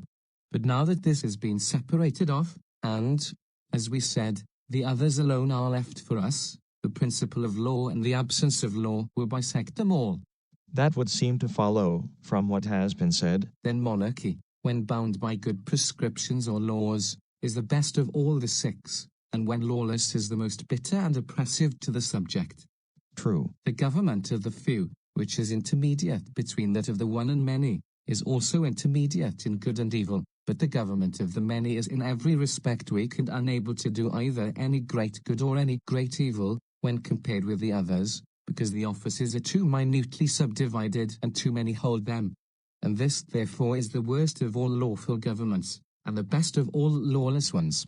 If they are all without the restraints of law, democracy is the form in which to live is best. If they are well ordered, then this is the last which you should choose. As royalty, the first form is the best, with the exception of the 7th, for that excels them all, and is among states what God is among men. You are quite right, and we should choose that above all. The members of all these states, with the exception of the one which is knowledge, may be set aside as being not statesmen but partisans, upholders of the most monstrous idols, and themselves idols, and, being the greatest imitators and magicians, they are also the greatest of sophists. The name of sophist after many windings in the argument appears to have been most justly fixed upon the politicians, as they are termed. And so our satiric drama is being played out, and the troupe of centaurs and satyrs, however unwilling to leave the stage, have at last been separated from the political science. So I perceive. They remain, however, natures still more troublesome, because they are more nearly akin to the king, and more difficult to discern. The examination of them may be compared to the process of refining gold. What is your meaning? The workmen begin by sifting away the earth and stones and the like. They remain in a confused mass the valuable elements akin to gold, which can only be separated by fire, copper, silver, and other precious metal. These are at last refined away by the use of tests, until the gold is left quite pure. Yes, that is the way in which these things are said to be done. In like manner, all alien and uncongenial matter has been separated from political science, and what is precious and of a kindred nature has been left. There remain the nobler arts of the general and the judge, and the higher sort of oratory which is an ally of the royal art, and persuades men to do justice, and assists in guiding the helm of states. How can we best clear away all these, leaving them whom we seek alone and unalloyed? That is obviously what has in some way to be attempted. If the attempt is all that is wanting, he shall certainly be brought to light, and I think that the illustration of music may assist in exhibiting him. Please to answer me a question. What question? There is such a thing as learning music or handicraft arts in general? There is. And is there any higher art or science, having power to decide which of these arts are and are not to be learned? What do you say? I should answer that there is. And do we acknowledge this science to be different from the others? Yes. And ought the other sciences to be superior to this, or no single science to any other? Or ought this science to be the overseer and governor of all the others?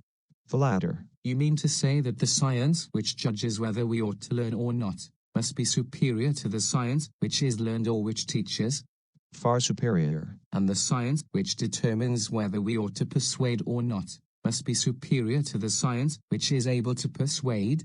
Of course. Very good.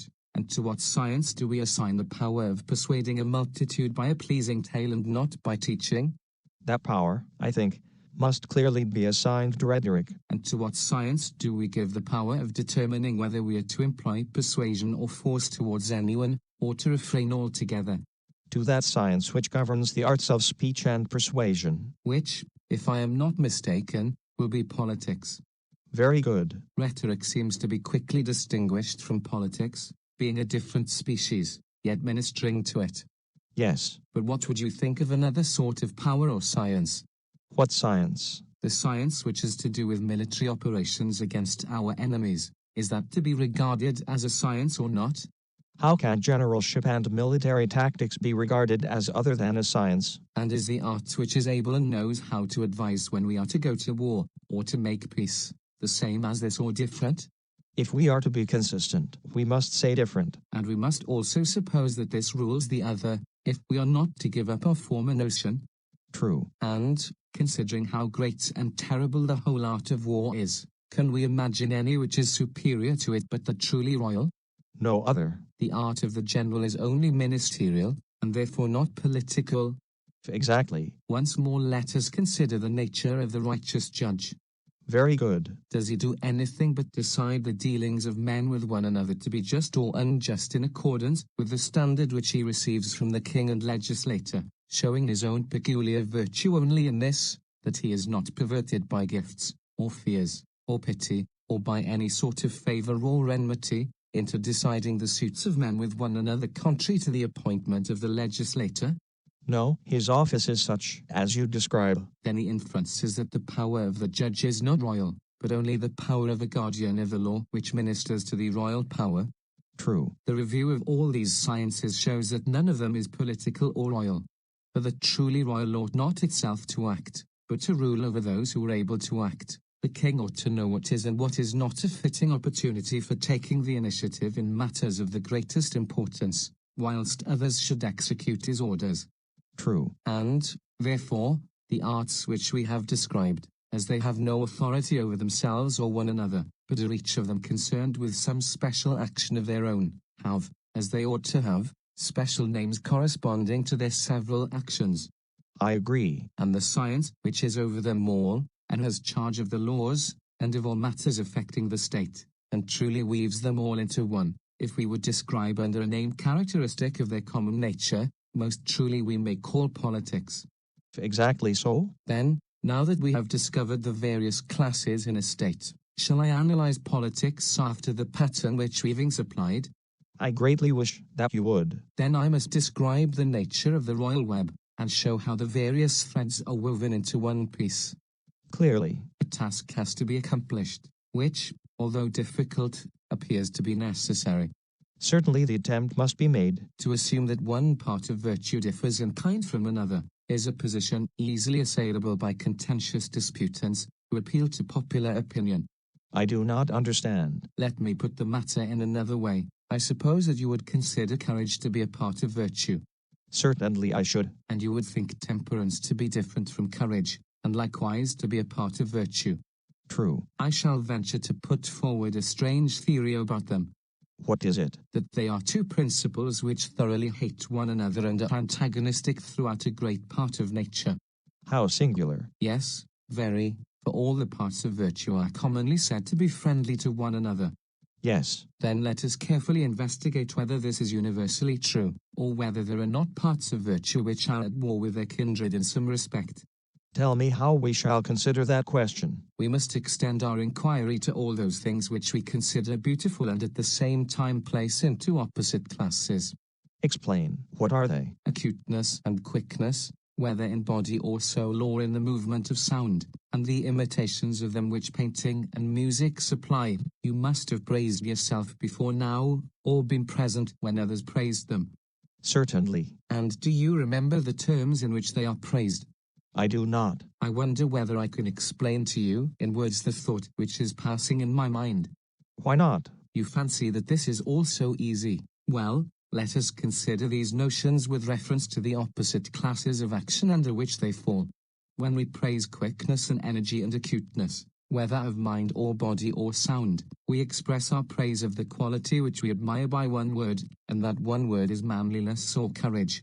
How? We speak of an action as energetic and brave, quick and manly, and vigorous too, and when we apply the name of which I speak as the common attribute of all these natures, we certainly praise them. True. And do we not often praise the quiet strain of action also? To be sure. And do we not then say the opposite of what we said of the other? How do you mean? We exclaim how calm, how temperate, in admiration of the slow and quiet working of the intellect, and of steadiness and gentleness in action, of smoothness and depth of voice, and of all rhythmical movement and of music in general, when these have a proper solemnity. Of all such actions we predicate not courage, but a name indicative of order.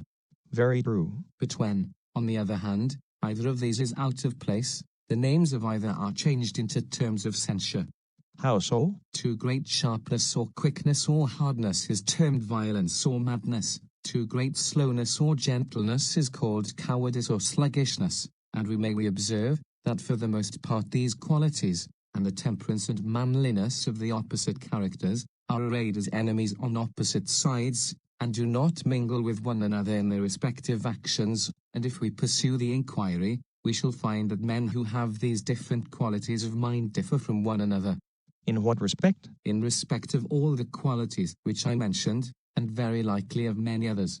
According to their respective affinities to either class of actions they distribute praise and blame, praise to the actions which are akin to their own, blame to those of the opposite party, and out of this many quarrels and occasions of quarrel arise among them. True. The difference between the two classes is often a trivial concern, but in a state, and when affecting really important matters, becomes of all disorders the most hateful. To what do you refer? To nothing short of the whole regulation of human life. For the orderly class are always ready to lead a peaceful life, quietly doing their own business. This is their manner of behaving with all men at home, and they are equally ready to find some way of keeping the peace with foreign states.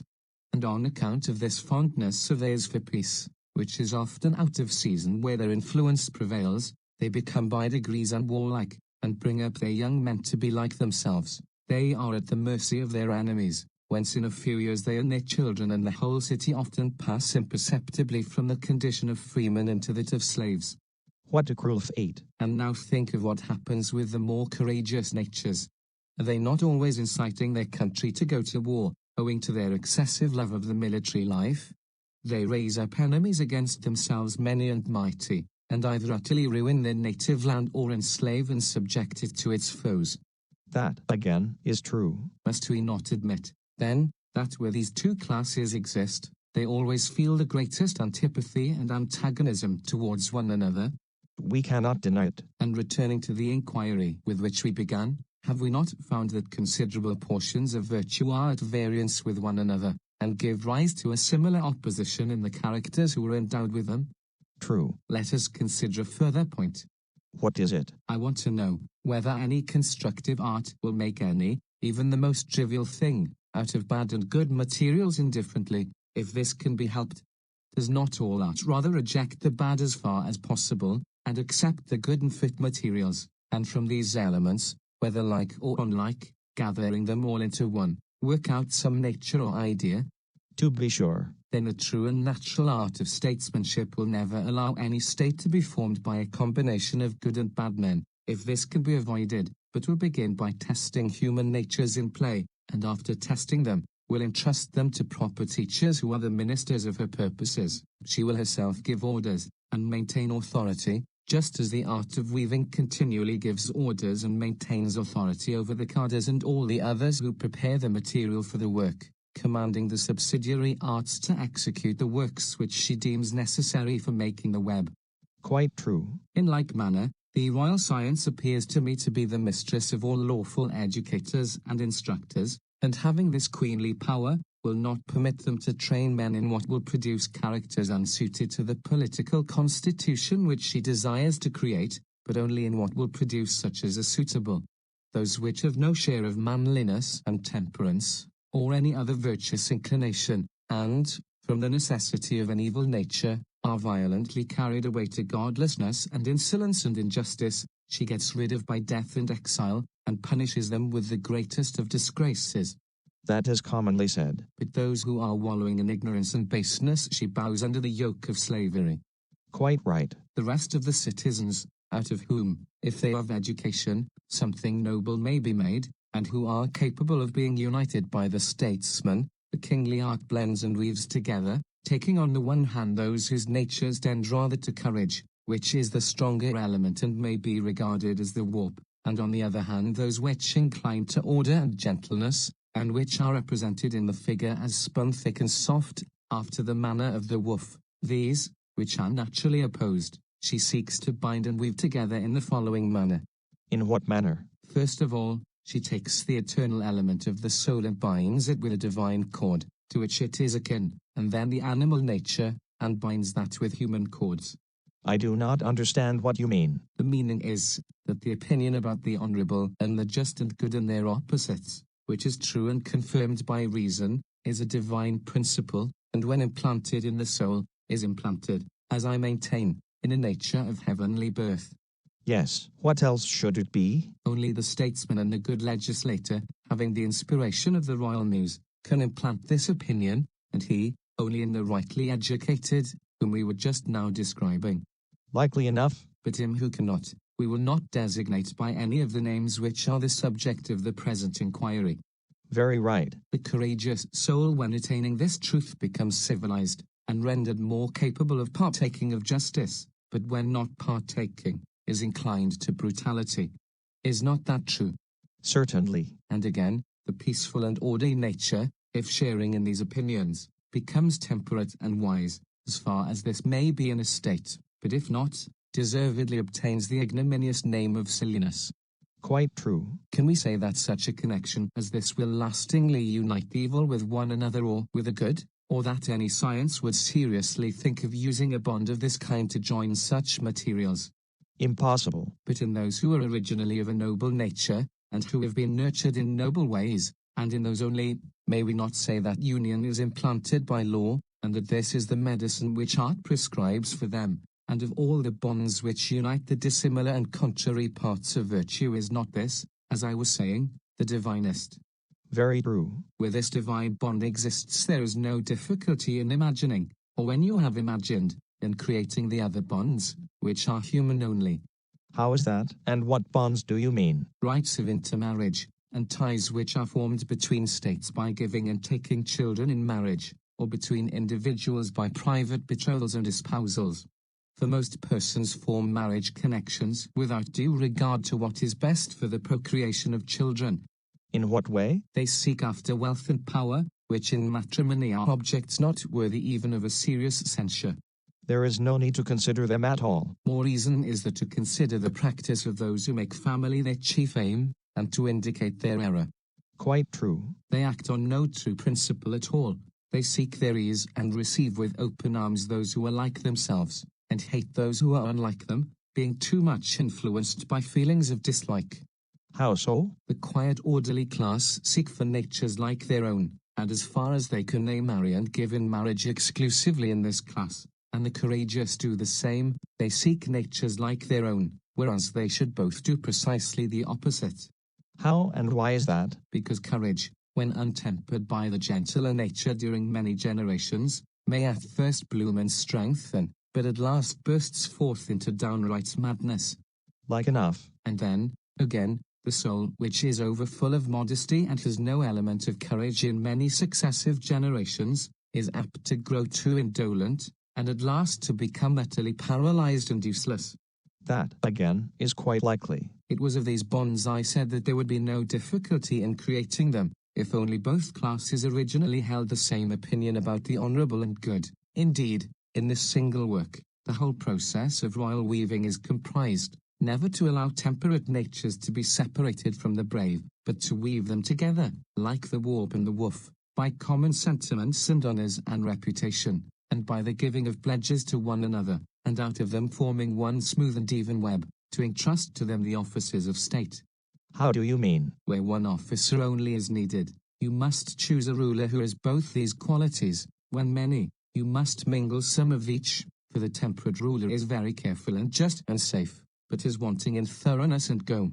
Certainly, that is very true. The character of the courageous, on the other hand, falls short of the former in justice and caution, but has the power of action in a remarkable degree, and where either of these two qualities is wanting, their cities cannot altogether prosper either in their public or private life.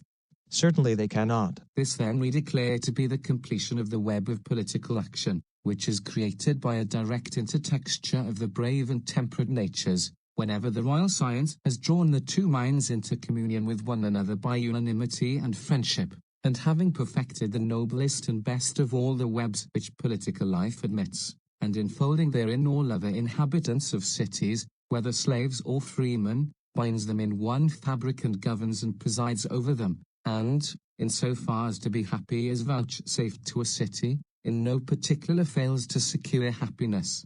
Your picture, stranger, of the king and statesman, no less than of the sophist, is quite perfect.